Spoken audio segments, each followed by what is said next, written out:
मैंने लॉ के बारे में बात करेंगे। लॉ के बारे में मैं इसलिए बात करना चाहती हूँ क्योंकि हम लोग जिस सोसाइटी में रहते हैं वहाँ हमेशा एक कानून होता है, चाहे वो राजा महाराजाओं का टाइम हो तब भी नियम कानून होते थे और हमारे टाइम में। और जो नारी है उसको पता ही होना चाहिए कि उसके राइट्स और प्रिविलेजेस क्या हैं।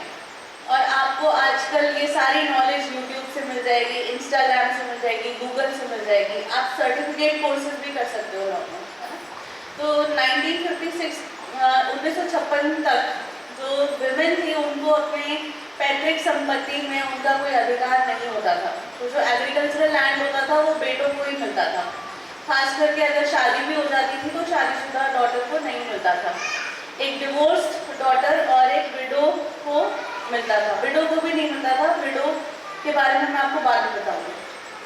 तो जब जवाहरलाल नेहरू थे, मैंने आपको इस सबके बारे में पहले बताया था कि जब जवाहरलाल नेहरू थे तो उनकी एक ही डॉटर थी, कौन? इंदिरा गांधी। तो जितनी भी जवाहरलाल नेहरू की पैतृक संपत्ति थी वो किसको चली जाती? इंदिरा गांधी के चाचा वाली लाइन में, ठीक है। तो ये कानून को इन्होंने अमेंडमेंट लेके आए और उन्होंने बोला जो शादीशुदा डॉटर्स भी हैं उनको भी पैतृक संपत्ति में हिस्सा मिलेगा। लेकिन वो जो पीढ़ी दर पीढ़ी जो लाइन चलती है वो किसमें चलती है? पुत्र में। जिसका पुत्र होता है उसको ज़्यादा एग्रीकल्चरल प्रॉपर्टी मिलती है। तो कर्ता जो होता था वो कौन होता था? एक हिंदू फैमिली लॉ में, फैमिली सेटअप में, जॉइंट फैमिली में कर्ता होता था सबसे बड़ा भाई, ठीक है। और उस टाइम पे जो सबसे बड़ा भाई होता था उसके ऊपर बहुत जिम्मेदारियाँ भी होती थी, आज भी होती है। वो अपने छोटे भाई बहनों की भी एजुकेशन के लिए अपनी सेल्फ एक्वायर्ड प्रॉपर्टी को फैमिली, जॉइंट फैमिली पूल में एजुकेशन के लिए डालता था। और कई बार जो फैमिली प्रॉपर्टी में उसको हिस्सा कब मिलता था। तो कोर्ट ने ये सारी चीज़ें देखी और उन्होंने ये रिकॉग्नाइज किया कि जो कर्ता होता है, जो अपनी फैमिली को सपोर्ट करता है, कंट्रीब्यूट करता है, अपने श्रम का जो वो एक कॉमन पूल में पैसा डालता है, उसका भी उसको कंपनसेशन मिलनी चाहिए। तो ये चीज़ें कोर्ट्स वगैरह ने नोटिस की और धीरे धीरे फैमिली लॉ में अमेंडमेंट आने लगी। लॉ एक बहुत ही टेक्निकल सब्जेक्ट है, मुझे पता है आप लोगों को शायद नहीं इंटरेस्टिंग लग रहा होगा ये, बट थोड़ा बहुत नॉलेज सीखोगे। पर आपको कभी भी कोई प्रॉब्लम आएगी, आपको एक एक्सपर्ट चाहिए होगा। तो कानून एक बहुत ही टेक्निकल और एक्सपर्ट लेवल का सब्जेक्ट है। मैं आपको सिर्फ ऊपर से बता रही हूँ। फिर 2005 में एक और अमेंडमेंट आई जिसमें डॉटर्स और सन्स को पैतृक संपत्ति में इक्वल साझेदार माना जाएगा, तो उनको इक्वल राइट्स, इक्वल प्रॉपर्टी मिलने लगी। तो जो 1956 में जो सन टू सन जा रही थी, अब वो डॉटर्स भी एग्रीकल्चरल लैंड कर्ता बन सकती है। बेसिकली एक डॉटर भी कर्ता ऑफ द फैमिली बन सकती है। आप में से कोई समझते हैं कर्ता कौन है? सुना है आपने अपने घर परिवार में कर्ता है? जो वेस्ट बंगाल साइड में है और जो साउथ साइड में है वो एक पेट्रियार्कल सोसाइटी होती है। कौन सी? जिसमें जो नारी है वो प्रधान होती है, माँ के उससे चलती है। मदर फिगर जो होती है मोस्ट पावरफुल अथॉरिटेटिव होती है घर में। नॉर्थ साइड में पंजाब, यूपी वगैरह में फादर और सन ज़्यादा पेट्रियार्कल सोसाइटी होती है, ठीक है। तो इन दोनों में भी फ़र्क आप देखोगे, अपने कल्चरल डिफरेंसेस आप देखोगे। तो वो लॉ में भी पहले ये डिफरेंस होता था, अब नहीं है, ठीक है। अब यूनिफॉर्म सिविल कोड की हम क्यों बात करते हैं? क्योंकि जो पर्सनल लॉज है, हिंदू लॉ है, जो मैंने आपको बताया पहले, हिंदू वुमेन डिस्क्रिमिनेटेड होती थी क्योंकि उनको अपने इक्वल राइट्स नहीं मिलते थे। अगर फादर की डेथ हो गई, भाभी के साथ नहीं बनती, तो एक जो बेटी होती थी घर की, उसको कोई राइट्स एंड प्रिविलेजेस नहीं मिलते थे, है ना। तो धीरे धीरे हमने अपने हिंदू लॉज में अमेंडमेंट लाई और जो बेटियों का स्तर है उसको हमने इक्वल किया बेटों के साथ। मुस्लिम लॉज भी पर्सनल लॉज है ना, उसमें कोशिश करी थी कि ये एक इक्वल राइट मिले। आपने वो मूवी देखी है ना, हम देखी है नहीं देखी? वो पूरी तरह से करेक्ट भी नहीं है, ठीक है। वो जो एक्चुअल जो लॉज थे उस टाइम पे, एक 75 ईयर ओल्ड लेडी होती है, बूढ़ी होती है बहुत, उसके कोई बच्चे नहीं होते, उसका हस्बैंड उसको 75 ईयर्स की एज में छोड़ देता है। तो वो जाती है कोर्ट में, बोलती है कि मैं एक वाइफ हूँ, मुझे कुछ हक मिलना चाहिए कि मैंने इतनी शादी निभाई है।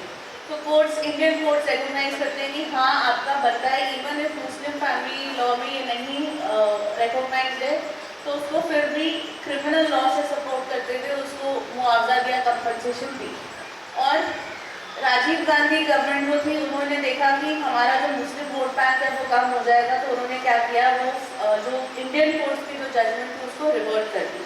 ठीक है, डैनियल लतीफ़ी केस वगैरह ये सब बाद में आए थे। तो इसीलिए हम लोग यूनिफॉर्म सिविल कोड के लिए इसलिए बोलते हैं कि जो जितनी भी इंडिया में लेडीज़ हैं, आपने ट्रिपल तलाक का सुना होगा खूब टीवी वगैरह पे। तो अगर यूनिफॉर्म सिविल कोड होता है तो इसका मतलब आप धर्म, सब धर्म में विमेन और मेन को इक्वल राइट्स मिलेंगे। तो इसमें कोई पॉलिटिक्स वाली बात नहीं है। कोई भी अगर लॉयर हो तो उसको समझ में आएगा कि ये जो बात है ये सही है। पर जो लोग होते हैं जिनको नॉलेज नहीं है, आम नागरिक, वो पॉलिटिक्स समझ के बह जाते हैं, पॉलिटिकल डिबेट्स वगैरह में आते हैं। तो अगर यूनिफॉर्म सिविल कोड होगा तो लेडीज़ को इक्वल राइट्स मिलेंगे, प्रॉपर्टी में, मैरिज में उनको प्रोटेक्शन मिलेगी। ठीक है, तो हर तरह से अगर आप सपोर्ट करोगे ऐसे अच्छे कानूनों को तो उससे फ़ायदा होगा।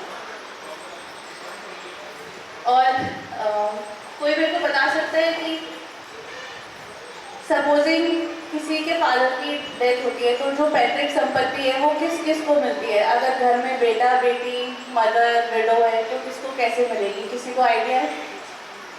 बताओ। वाइफ और बच्चों को सभी को बराबर मिलेगा। और मदर को? मदर को और बच्चों को दोनों सबको मिलेगा ना। तो फादर की मदर को, मतलब हस्बैंड की मदर को, हस्बैंड की वाइफ को, हस्बैंड के बेटा बेटी को आज की डेट में सबको मिलेगी।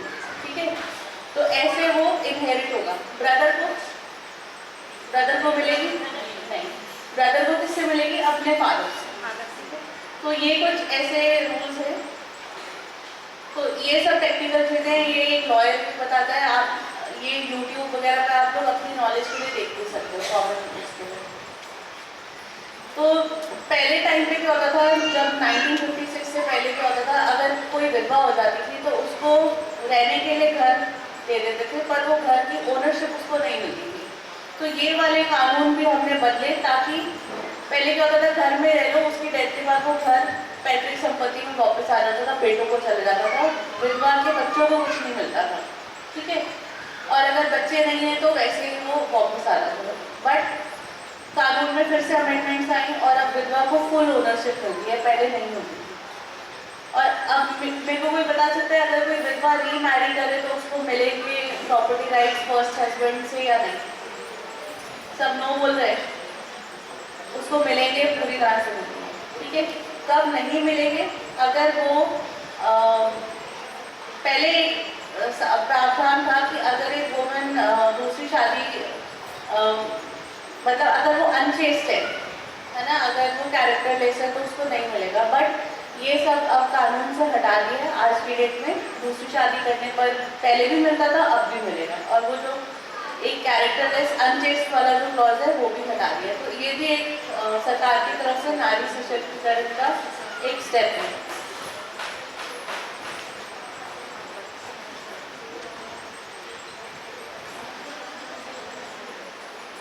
ये तो मैंने आपको सक्सेशन के बारे में बताया, इनहेरिटेंस कैसे होती है।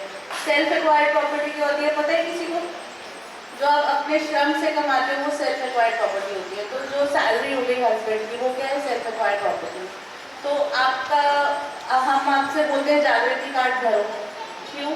क्योंकि कई लोग अपनी एनओ के नेक्स्ट ऑफ के अपनी मदर को रखते हैं, बच्चे और वाइफ को नहीं रखते। तो सैलरी क्या है? सेल्फ एक्वायर्ड प्रॉपर्टी है। अगर मदर का नाम है तो मदर को ही मिलेगा, उनकी डेथ के बाद बच्चों और वाइफ को नहीं मिलेगा सैलरी कॉम्पोनेंट। ठीक है, याद रखना है। दूसरा, हस्बैंड की अगर डेथ हो जाए तो पैतृक संपत्ति पे बच्चों का और विधवा का पूरा हक है, चाहे वो उसमें विल करे या ना करे। विल से आप अपनी पैतृक संपत्ति को किसी और को नहीं दे सकते। वो आपका जन्म सिद्ध अधिकार है जो आपको मिलेगा ही मिलेगा। हर बेटी को मिलेगा, हर वाइफ को मिलेगा, हर बच्चे को मिलेगा। समझ लो आप? और इजी करने की कोशिश कर रही हूँ, बहुत ही टेक्निकल सब्जेक्ट है ये।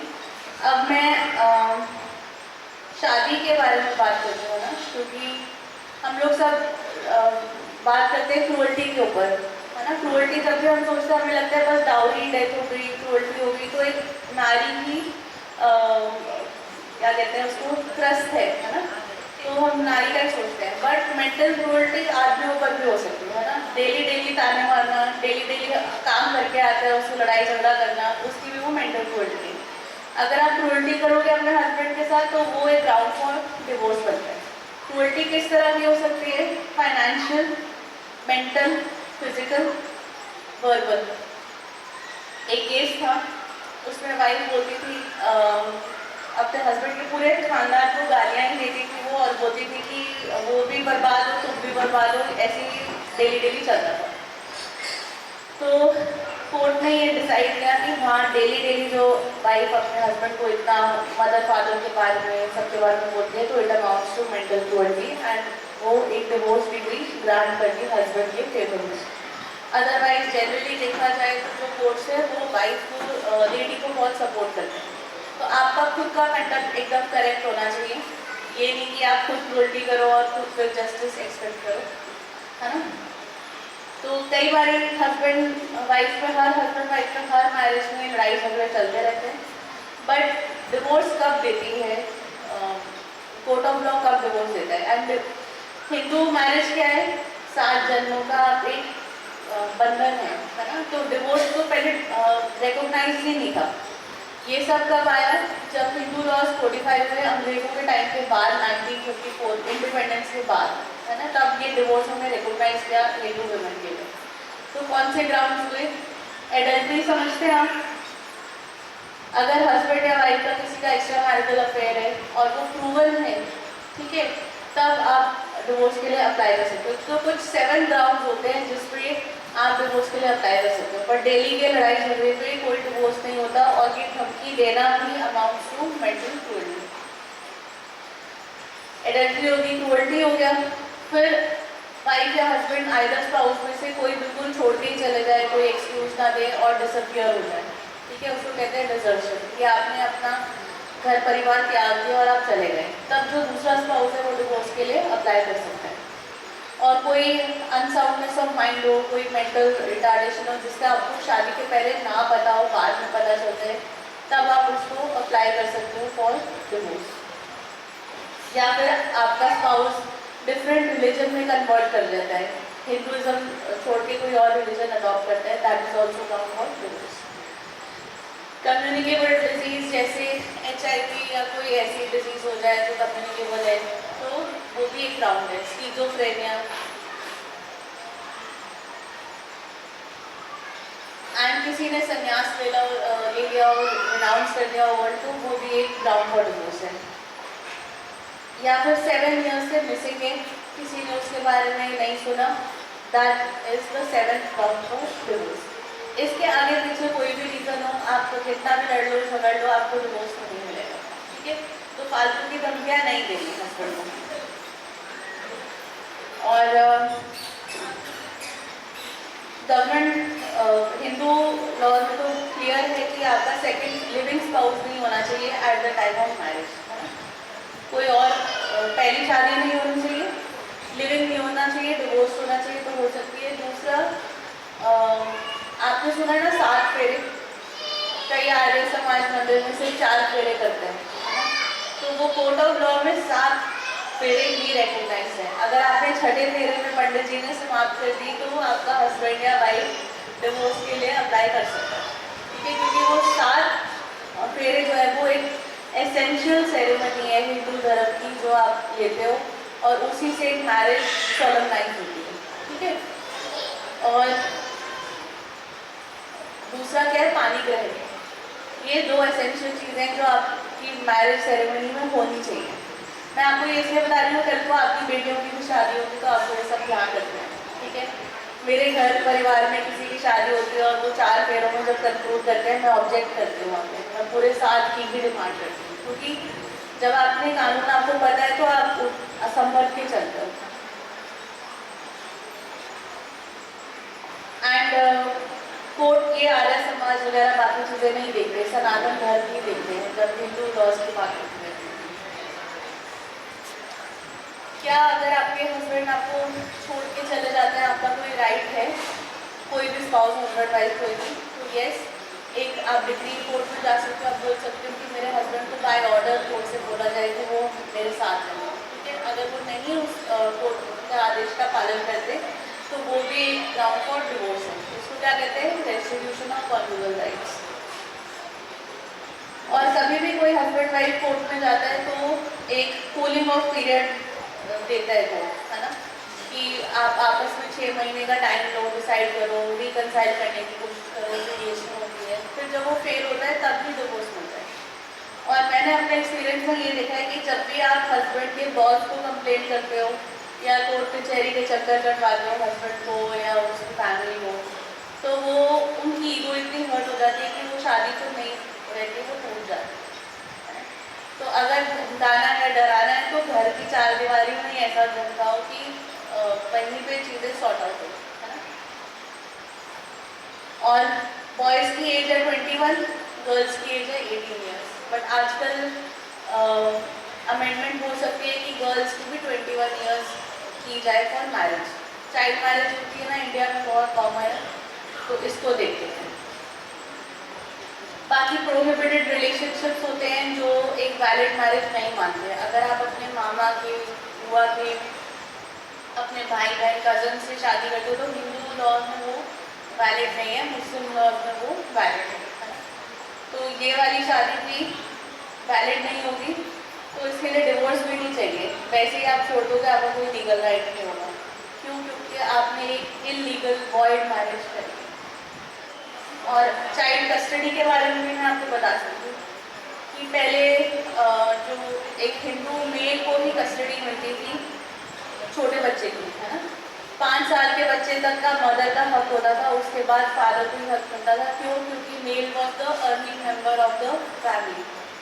अब लेडीज़ भी पढ़ी लिखी हैं, वो भी कमाती हैं, तो बच्चों की कस्टडी कैसे डिसाइड करें, कैसे डिसाइड होती है?